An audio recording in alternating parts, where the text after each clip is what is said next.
ஆனா ஹீரோக்கு ஒரு கண்டிஷன் இருக்கு. கிராமத்துல 100 நாள் வாழணும் தான் யாருன்னு சொல்லவும் கூடாது. இந்த டைம்ல போலீஸ் வந்து நீ யாருன்னு கேட்க ஹீரோ எதுவும் சொல்ல முடியல. ஸ்டேஷனுக்கு கூட்டிட்டு போறாங்க. ஒருவேளை ஹீரோ யாருன்னு உலகத்துக்கு தெரிஞ்சிட்டா அவன் கம்பெனியோட சிஇஓ ஆக முடியாது. ஹீரோ கிட்ட என்ன கேட்டாலும் பேசாமலே இருக்கான். ஹீரோவை அடிக்கும் போது அவங்க அம்மாவுக்கு பையன் அடிச்சதும் போல கனவு வருது. ஹீரோவை ஜெயிலுக்குள்ள தள்ளியாச்சு. போலீஸ் மருத்துவ கிருதியில உள்ள போடுன்னு சொல்றாரு. சார் நமக்கு தான் யாருன்னு தெரியல சார்னு சொல்ல நான் சொல்றதை செய்யணும்னு சொல்றாரு. இன்ஸ்பெக்டர் என் பையன் எங்க இருந்தாலும் வர வைங்கன்னு அம்மாவும் அப்பாவும் கவலைப்படுறாங்க. இந்த டைம்ல போலீஸ் ஸ்டேஷனுக்கு ஒரு அட்வொகேட் வராரு. சார் யாருன்னு தெரியாம ஸ்டேஷனுக்குள்ள போட்டு வச்சிருக்காங்க. இவர் உடனே ரிலீஸ் பண்ணுங்க, இல்லனா பெரிய பிரச்சனை ஆயிடும்னு சொல்றாரு. அங்க உள்ள போலீஸுக்கு என்ன நடக்குதுன்னே தெரியல. அவங்களும் என்ன ஏதுன்னு கேட்காமலே ரிலீஸ் பண்றாங்க. இன்ஸ்பெக்டர் கிட்ட அட்வொகேட் சார் அவர் ஊர்ல ஒரு பெரிய தாதா, பெரிய இடத்து பையன், விட்டுருங்க அப்பா பெரிய கோட்டீஸ்வரர்னு சொல்றாரு.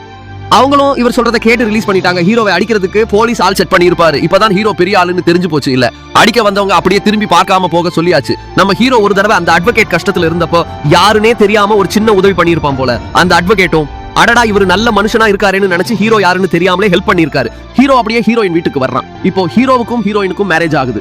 இதுக்கப்புறம் தான் யாருன்னு எப்படி உண்மையை சொல்ல போறான்னு தான் கதையில பெரிய ட்விஸ்ட் இருக்கு.